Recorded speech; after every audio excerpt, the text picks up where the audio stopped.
కోర్టులు సిబిఐ ఈ రెండు కూడా తేల్చేశాయి. ఇప్పటి వరకు 8 మంది మాత్రమే దాంట్లో ముద్దాయిలు ఉన్నారు.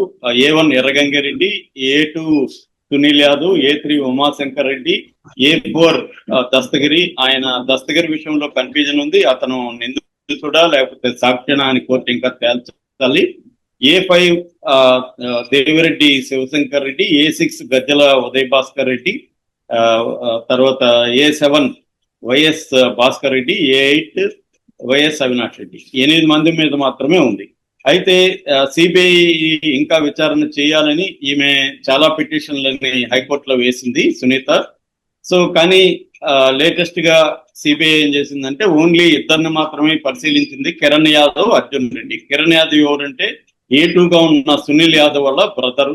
అర్జున్ రెడ్డి ఎవరంటే వివేకానంద రెడ్డికి వరుసకు మనోడు అవుతాడు అనమాట. వీళ్ళిద్దరి మధ్య టెలిఫోనిక్ కాన్వర్జేషన్ జరిగింది ఆ రోజు. దాదాపు వాళ్ళిద్దరూ ఆ రోజు మిడ్ నైట్ 20 సార్లు ఫోన్ లో మాట్లాడుకున్నారు. ఎందుకు అంత మాట్లాడుకోవాల్సి వచ్చింది అనేది మాత్రమే సిబిఐ పరిశీలించింది. సిబిఐ పరిశీలించి 3వ సప్లిమెంటరీ ఛార్జ్ షీట్ ని కూడా సుప్రీంకోర్టుకి సబ్మిట్ చేసేసింది. సో ఇప్పుడు సిబిఐ సుప్రీంకోర్టులో ఏం చెప్పిందంటే ఇక దీంట్లో కొత్త వ్యక్తులను ఎవరిని చేర్చాల్సిన అవసరం లేదు, విచారించాల్సిన అవసరం లేదు, విచారణ కంప్లీట్ అయిపోయింది, ఇంకా ట్రయల్కి వెళ్ళొచ్చు అనేది సుప్రీంకోర్టు చెప్పేసింది. సో సుప్రీంకోర్టు సునీత తరఫున సిద్ధార్థ లోత్రా ఆర్గ్యూ చేస్తూ లేదు దీన్ని ఇంకా విచారించాలి, ఇదంతా కూడా పాత్రదారులే ఉన్నారు ఇప్పటి వరకు, సూత్రధారులు వేరే ఉన్నారు, వెనకాల చంపించిన వాళ్ళు వేరే ఉన్నారు, వాళ్ళను కూడా విచారించాలి అనేది సుప్రీంకోర్టుకి చెప్తే సుప్రీంకోర్టు ద్విసభ్య ధర్మాసనం ఆ వాదంతో ఏకీభించలేదు. సునీత వేసిన పిటిషన్లు అన్నింటినీ కొట్టేసి సిబిఐకి 4 వారాలు గడువిచ్చి దీనికి సంబంధించిన కంప్లీట్ డాక్యుమెంట్స్ అన్ని కూడా అంటే ఎఫ్ఐఆర్ దగ్గర నుంచి ఛార్జ్ షీట్ల దగ్గర నుంచి సాక్షుల వాంగ్మూలాల దగ్గర నుంచి డాక్యుమెంటల్ ఎవిడెన్స్ దగ్గర నుంచి కంప్లీట్ గా ఇవన్నీ కూడా నిందితులు 8 మందికి అప్పగించాలి, దీనికి 4 వారాలు గడువిస్తున్నాం అని చెప్పింది. మరోవైపు CBI court, trial court, Hyderabad CBI కోర్టుకి కూడా గైడెన్స్ ఇచ్చింది. దీన్ని త్వరగా మీరు ట్రయల్ స్టార్ట్ చేసి త్వరగా ముగించండి ఈ కేసుని, ఇప్పటికే 7 ఏళ్ళు అయిపోయింది అనేది కోర్టు చెప్పింది. అంటే ఇక్కడ సిబిఐకి సునీతకు మధ్య ఒక వారు మొదలైనట్టుగా మనకు కనబడుతుంది. ఇది ఒక విచిత్రమైన పరిణామంగా కూడా చెప్పుకోవచ్చు. సో ఈ నేపథ్యంలో ఆమె నిన్న, ఎందుకంటే ఆయన చనిపోయింది ఎప్పుడు వివేకానంద రెడ్డి మార్చి 15, 2019.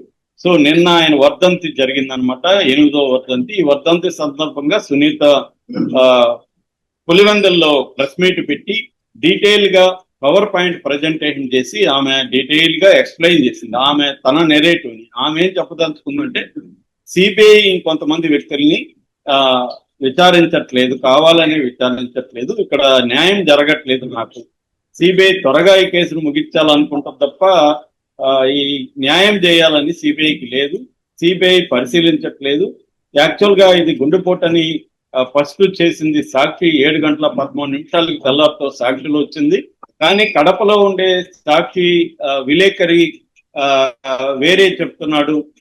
ఇక్కడ శ్రీనివాస్ అబ్బాయి పేరు, ఆ శ్రీనివాస్ చెప్పిన దానికి, ఎందుకంటే లోకల్ విలేకరి చెప్తేనే కదా గుండెపోటం రావాలి, కానీ లోకల్ అది రాలేదు. అట్లాగే 7:12 నిమిషాలకి ఈ కిరణ్ యాదవ్ వివేకా సార్ డైడ్ అని ఒక మెసేజ్ పోయింది. ఇది పోయినాక 1 మినిట్ తర్వాతనే అక్కడ సాక్షులు వచ్చింది అని ఇలాగా చాలా టెక్నికల్ విషయాలు అని చెప్పింది. ఆమె చెప్పిన వాటిలో క్లియర్ గా ఏంటంటే ఇది భారతిరెడ్డికి జగన్ కి సంబంధం ఉంది, వాళ్ళిద్దరినీ కూడా నిందితులుగా చేర్చి సిబిఐ విచారించాలి అనేది ఆమె ఎసెన్స్ అనమాట. ఆమె మొత్తంగా చెప్పింది ఏంటంటే సాక్షుల వాంగ్మూలాలు కావచ్చు, కాల్ రికార్డ్స్ కావచ్చు, సంఘటనల క్రమం కావచ్చు, ఇవన్నీ కానీ మనం పరిశీలిస్తే క్లియర్ గా సిబిఐ జగన్ ని భారతిరెడ్డిని విచారించాలి, వాళ్ళిద్దరిని విచారిస్తే వాళ్ళిద్దరు రోల్ అనేది తెలుస్తుంది అనేది ఆమె వాదనగా మనకు కనబడుతుంది. ఆమె ఎక్కువగా భారతిరెడ్డిని స్ట్రెస్ చేస్తుంది, ఎందుకంటే భారతిరెడ్డి పిఏ ఫోన్లకే కాల్స్ వెళ్ళాయి. సో సాక్షి చైర్పర్సన్ కూడా భారతిరెడ్డే, కాబట్టి ఈ కేసులో ప్రధాన ముద్దాయిగా భారతిరెడ్డిని చేర్చాలి అనే డిమాండ్ సునీత చేస్తుంది. కాకపోతే ఆల్రెడీ సుప్రీంకోర్టు దీన్ని తేల్చేసింది కాబట్టి ఇంకా కోర్టులు సునీతారెడ్డికి మోసుకుపోయినట్టుగా మనకు అర్థమైపోతుంది. సిబిఐ కూడా సునీతారెడ్డి చేస్తున్న వాదనని పట్టించుకోవట్లేదు. అంటే దాదాపు 13 లక్షల రికార్డులను నేను పరిశీలించానని సునీతారెడ్డి చెప్తుంది. నిజానికి ఇది అసాధారణమైన రికార్డుగా మనం చెప్పుకోవచ్చు. ఎందుకంటే 13 లక్షల పేజీల రికార్డులను ఆమె పరిశీలించానని చెప్పడం మామూలు విషయం కాదు. అంటే మానవ మాతృలకు సాధ్యమా 13 లక్షల పేజీల్ని పరిశీలించచ్చా అనేది అందరికి వస్తున్న అనుమానం.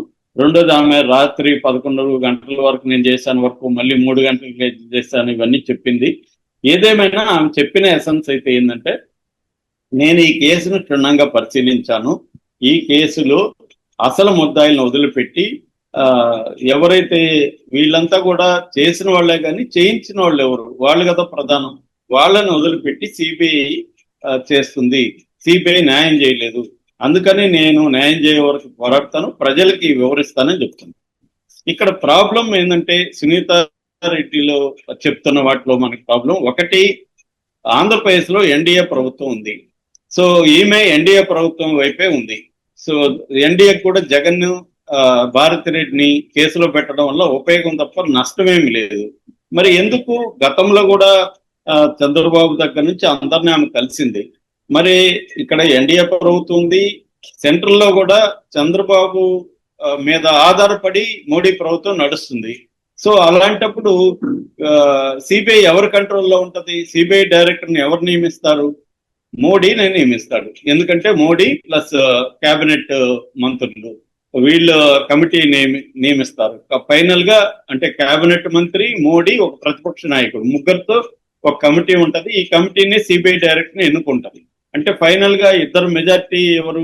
మంత్రి, ప్రధానమంత్రి. కాబట్టి ఫైనల్ గా అథారిటీ మోడీ ఎవరిని అనుకుంటే వాళ్ళే సిబిఐ డైరెక్టర్ గా ఉంటారు. అలాంటప్పుడు మోడీ చెప్తే వినరా వీళ్ళు? మోడీని ఎందుకు చంద్రబాబు ప్రెజర్ చేయట్లేదు? సో ఇక్కడ అనేక అనుమానాలు వస్తున్నాయి. అంటే మోడీ జగన్ ని, భారతిరెడ్డిని కాపాడాలనుకుంటున్నాడా? చంద్రబాబు చెప్తే కూడా వినట్లేదా అనేది ఇప్పుడు పెద్ద ప్రశ్నగా మారింది.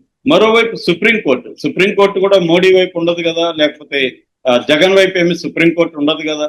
సో సుప్రీంకోర్టును కూడా జగన్ ఇన్ఫ్లుయెన్స్ చేయగలుగుతున్నాడా అనేది కూడా పెద్ద ప్రశ్న. సిబిఐ అంటే ఓకే, మోడీకి జగన్ ని కాపాడాల్సిన అవసరం మోడీకి కూడా ఉంది.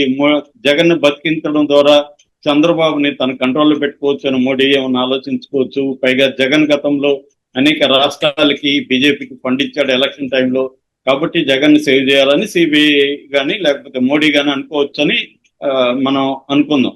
కానీ మరి సుప్రీంకోర్టు కూడా సిబిఐ వాదంతోనే ఏకీభవించింది కదా.